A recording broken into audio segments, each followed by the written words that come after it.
നമസ്കാരം, എല്ലാവർക്കും നമ്മുടെ പുതിയൊരു വീഡിയോയിലേക്ക് സ്വാഗതം. ഇന്ന് നമുക്ക് ചേനയും വൻപയറും കൊണ്ടുള്ള ഒരു അടിപൊളി കറി വയ്ക്കാം കേട്ടോ.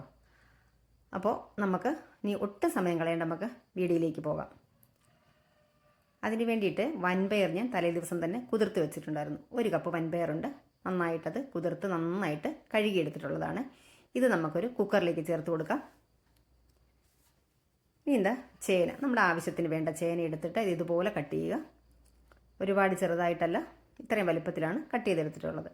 ഇനി നമ്മൾ കടയിൽ നിന്നൊക്കെ വാങ്ങുന്ന കായില്ലേ, ഏത്തക്കായല്ല, നമ്മൾ അവിയലിനകത്തൊക്കെ ചേർക്കുന്ന അത് 2 എണ്ണം, അത് ഇവിടെ ഉണ്ടായിരുന്നുകൊണ്ട് ഞാൻ ചേർത്ത് കൊടുത്താണ് കേട്ടോ. നിർബന്ധമൊന്നുമില്ല, അല്ലെങ്കിൽ നമുക്ക് ഈ വൻപയറും ചേനയും മാത്രം മതി.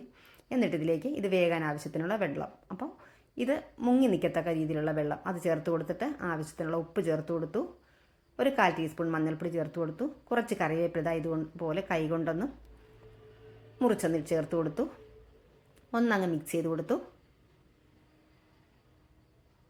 ഇനി നമുക്ക് കുക്കർ അടച്ച് വെച്ചിട്ട് 2 വിസിൽ വരുന്നത് വരെ ഒന്ന് വേവിച്ചെടുക്കാം.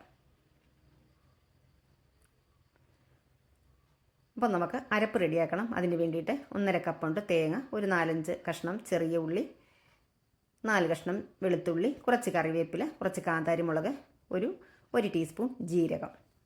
ഇതിന് ജീരകം കുറച്ച് അധികം ചേർക്കും കേട്ടോ. എന്നിട്ട് ഇതെല്ലാം കൂടെ നന്നായിട്ട് നമ്മൾ അവിയൽ അരയ്ക്കുന്നതിനേക്കാളും കുറച്ചുകൂടെ ഒന്ന് അരയണം, അങ്ങനെ അരച്ചെടുക്കണം.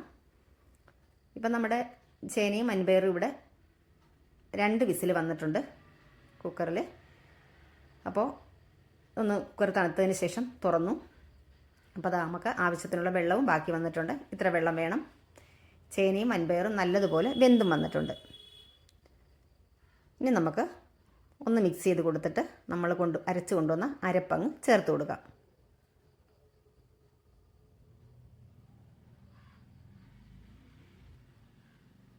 അരപ്പ് ചേർത്ത് കൊടുത്തിട്ട് നല്ലതുപോലെ ഒന്നങ്ങ് മിക്സ് ചെയ്യാം.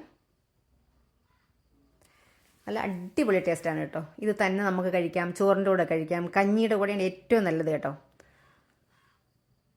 അപ്പോൾ ഇതിൽ ചിലർ തേങ്ങ വറുത്ത് ചേർക്കാറുണ്ട്. തേങ്ങ വറുത്ത് ചേർക്കുമ്പോഴത്തേന് എരിശ്ശേരി ആയി പോകത്തില്ലേ അത്.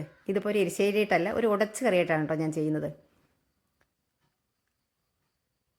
അപ്പോൾ എല്ലാം ഇവിടെ വെന്ത് നല്ല കറക്റ്റായി വന്നിട്ടുണ്ട്. ഇനി നമുക്ക് ഉപ്പൊക്കെ കറക്റ്റാണെന്ന് നോക്കാം.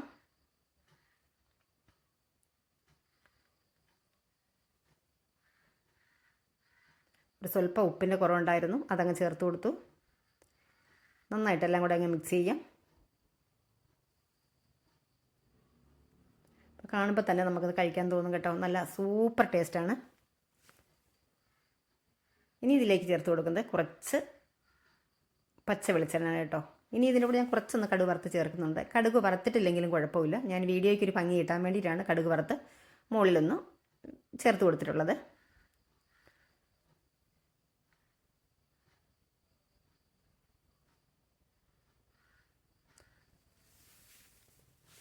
അപ്പോൾ നമ്മുടെ ഇന്നത്തെ വീഡിയോ ഇവിടെ പൂർണ്ണമായി.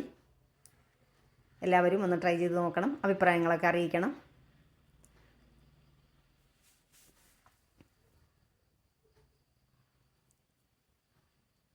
നമ്മുടെ ചാനൽ സബ്സ്ക്രൈബ് ചെയ്യാനായിട്ട് മറന്നു പോകരുത്. വീണ്ടും മറ്റൊരു നല്ല വീഡിയോയുമായി വരാം. Thank you.